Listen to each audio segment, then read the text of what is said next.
You're watching SLU TV, St. Louis University, Channel 22. Now, Brent Carney, Courtney Brown, Cathy Kelley, health reporter John Castelli, lead forecaster Ashley Colgin, and sports director Clayton Bury. This is SLU News 22.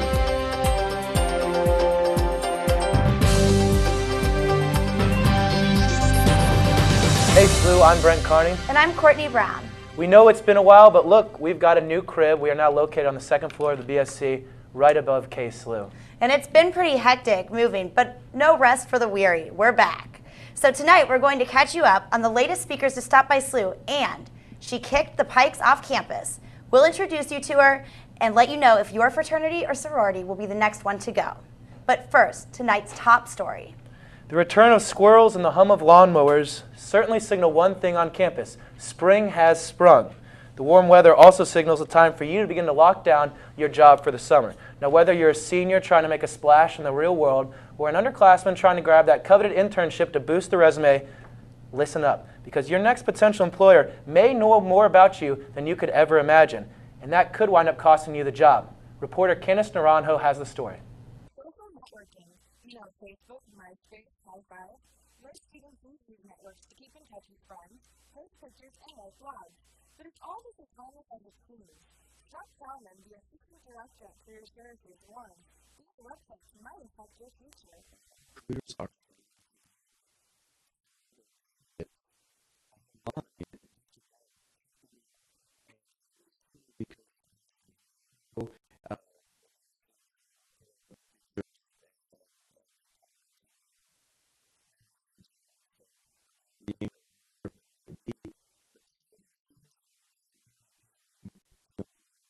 and so be careful.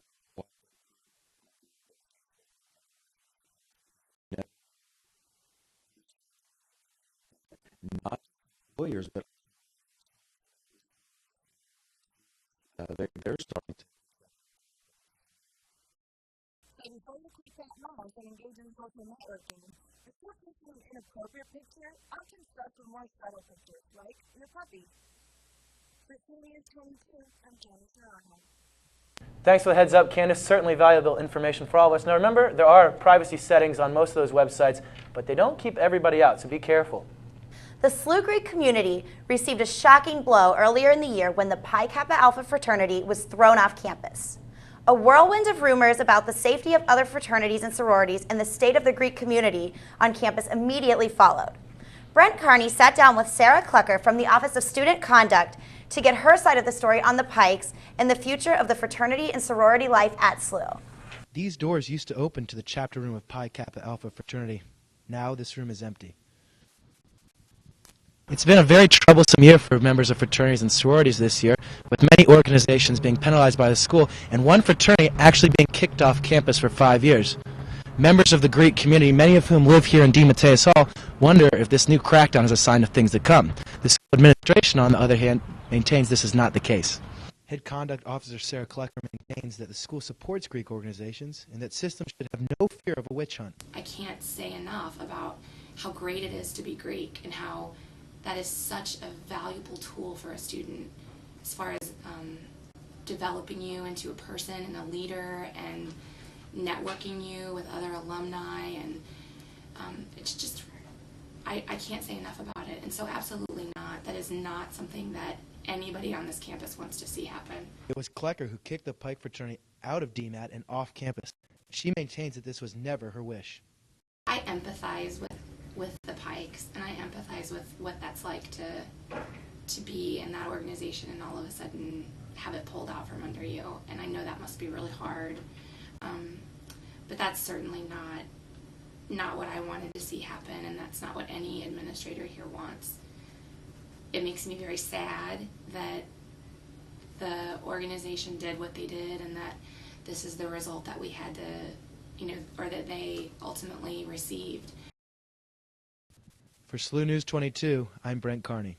The Pikes will be able to petition for their return to campus in 5 years. Clucker was a member of a sorority as an undergraduate at Transylvania University. Pulitzer Prize winner for author and journalism Bob Woodward recently visited campus to speak about his latest book, State of Denial. Woodward is best known for exposing the Watergate scandal while writing for the Washington Post. His work with Carl Bernstein resulted in the resignation of Richard Nixon, a Pulitzer Prize for the Post, and a best-selling novel and hit movie, All the President's Men.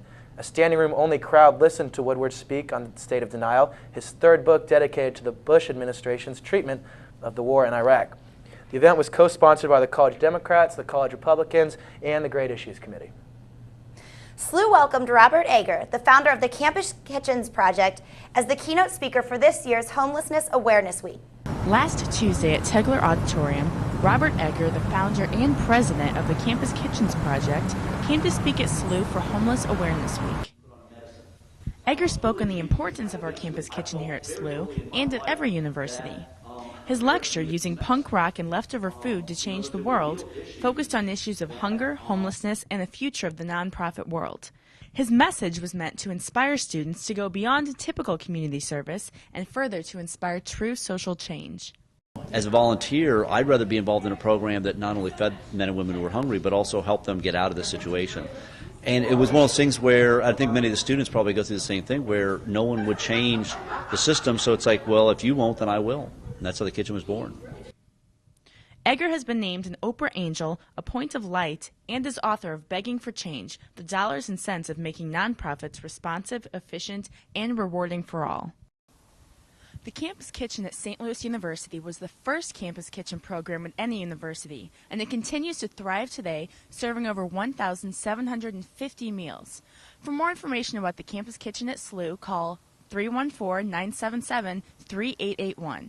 This is Maggie Szewczyk for SLU News 22. Well, we saw all sorts of different kinds of weather today, typical St. Louis day, including bouts of severe thunderstorms. But the big question for everyone in the city, I'm sure, this time of year, and really any time of year, is how's it going to affect the Cardinals game? Well, Brent, we have Ruth Nominson here to answer just that question. Now, Ruth, you were here with us earlier in the semester, so welcome back to the hot seat. What can you tell us about tonight's weather? Well, our spring weather is now gone. These storms that moved through today, they are going to bring us a major change in our temperatures. And mostly we are worried about tonight's Cardinals game, which the rain should be definitely well out of the St. Louis area. And by the first pitch at 7 o'clock, we will see overcast skies with a temperature of 59. And by the end of the game, our skies clear out even more. We'll see mostly cloudy skies with a temperature of 53 degrees. But overnight, our temperatures will drop drastically, and we will see a low of 39, mostly cloudy skies, breezy conditions between 16 and 20 miles an hour, with winds gusting up to 30. And we'll only see highs in the low 50s this week with lows in the 30s. So we are expecting a frost and freeze possibly later this week. Glad I'm getting out of town. I know, no kidding. Good time to go home. Definitely. Well, you never really know what to expect with the weather, but hopefully it'll be warm soon. And that means for a lot of you probably it's time to get outside for a nice spring jog. But we have important information for all you joggers at SLU, so stick around after the break. Welcome back. Good news for all you joggers out there. The outdoor track around Hermann Stadium is receiving a facelift. Now, the bad news is it will close the track for about a month, but there's going to be a brand new surface to run on, and they're restriping it. Better for your shins. Now, more news on running. The indoor track at the Simon Rec Center also shuts down today. It's the beginning of phase 2 of their renovations. So, Courtney, if you plan on going for a jog in the spring, I might recommend Forest Park, or there's always the trusty treadmill. I've actually been to Forest Park a few times. It's a really good track to run on. You know, it varies, lots of hills, some flat ground. Yeah, I don't want any hills when I run. Actually, I really don't want anything to do with the running at all. I prefer. I like a more active sport, like Easter egg hunting. Easter egg hunting? Yeah, that's not active. And it's not a sport either, but in my mind it's both. Okay. I take it very seriously. And for all the rest of you who take it seriously or are just curious how the weather is going to be for this Easter weekend, stick around because weather's up next. Lead forecaster Ashley Colgin joins us now. Hi, Ashley. Now, Ashley, the warm weather was great while it lasted, but it's got a little bit cold out. Well, today we did have those strong lines of thunderstorms go through today, which I'm sure you couldn't have missed at noon. They had some heavy rain associated with it here in the St. Louis area, but most of that heavy precip and the heavy winds have stayed north and south of us. But after that cold front went through, it has chilled us off, and our high today was actually 74, and this was at 11 p.m., and we've just been cooling off after this low pressure system has went through. And last night we had a high of 62, which is actually our normals for this time of the year, was our nighttime temperature low, which is actually pretty interesting. And we did get our first rain of this month of April, and we got 0.89 inches, which was quite a lot associated with this thunderstorm that moved through. Currently at Lambert, we are at 59 degrees and overcast. We are still very moist with the humidity at 87% and our winds out of the west at 13. Let's take a look at our satellite view for today. We had a lot of clouds associated with this low system that's moving through. And we did see some strong lines of thunderstorms today, and this was our radar at noon. And just look how strong these thunderstorms were through the Illinois area. But they did stay north and south of St. Louis. Currently, this system is pushing into the Kentucky-Tennessee Valley, and they will be seeing the severe storms for tonight. Now, as all these storms were in front of this cold front, it's going to push on out onto the East Coast. But look at the snow up here in the Great Lakes. They are getting some heavy snow up there, around 10 inches or so, that will be falling. It's going to push on through the Great Lakes area as that low moves up and to the north into Canada. That was a look at our current weather, and now Chris Fantas will take a look at our forecast.